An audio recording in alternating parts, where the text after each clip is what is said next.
சிறப்புக்குரிய 38வது ஆண்டு பாட்டாளி மக்கள் கட்சியினுடைய துவக்க விழாவை மிகச்சிறப்பாக இங்கே ஏற்பாடு செய்து அதில் கலந்து கொண்டு இறுதியாக நம்மிடத்தில் உரையாற்ற இருக்கக்கூடிய இளைஞர்களுடைய எழுச்சி நாயகர் பாட்டாளி மக்கள் கட்சியினுடைய தலைவராக பொறுப்பேற்றதிலிருந்து வெற்றி பாதைக்கு அழைத்து வரக்கூடிய மருத்துவர் சின்னையா அன்புமணி ராமதாஸ் அவர்களே, தமிழக சட்டமன்றத்தின் பாட்டாளி மக்கள் கட்சியினுடைய தலைவர் மரியாதைக்குரிய மருத்துவர் நமது சௌமியா அன்புமணி அவர்களே, இந்த நிகழ்ச்சியை ஏற்பாடு செய்திருக்கக்கூடிய ராதா உள்ளிட்ட மேடையில் இருக்கக்கூடிய அனைத்து பாட்டாளி சொந்தங்களுக்கும் எனது பணிவான வணக்கத்தினை தெரிவித்துக் கொள்கிறேன்.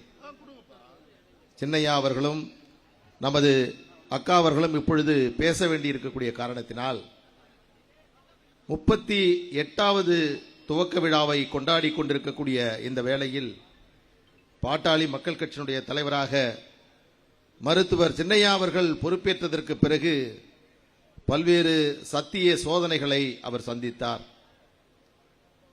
கடைசியாக நடைபெற்ற தேர்தலில் கூட எந்த இயக்கம் வெற்றி பெறும் என்ற நிலையில் இருந்தபோது தமிழ்நாட்டில் இருந்த மிகப்பெரிய இயக்கம், மிக மூத்த இயக்கங்கள் எல்லாம் இறுதி கட்டத்தை நெருங்கிக் கொண்டிருக்கிறது, அவர்களுடைய எதிர்காலம் மங்கிக் கொண்டிருக்கிறது. அந்த வேளையில் பாட்டாளி மக்கள் கட்சியை வளர்ச்சி பாதைக்கு கொண்டு வந்திருக்கக்கூடிய மிகப்பெரிய பணியை மருத்துவர் சின்னையா அவர்கள் செய்திருக்கிறார்.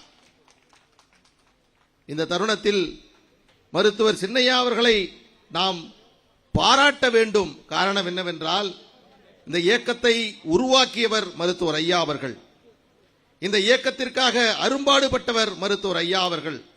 ஆனால் சில சதிகாரர்கள், சில சண்டாளர்கள் ஐயாவையும் சின்னையாவையும் பிரிப்பதற்கு மேற்கொண்ட முயற்சியை மிகச்சிறப்பாக கையாண்டு இன்றைக்கு ஐயா அவர்களோடு அவர் இணைந்திருக்கக்கூடிய ஒரு காட்சி என்பது தமிழ்நாட்டில் இருக்கக்கூடிய ஒட்டுமொத்த பாட்டாளிகளுக்கும் இந்த வன்னியர் சமுதாய மக்கள் அனைவரையும் மகிழ்ச்சியில் ஆழ்த்தியிருக்கிறது.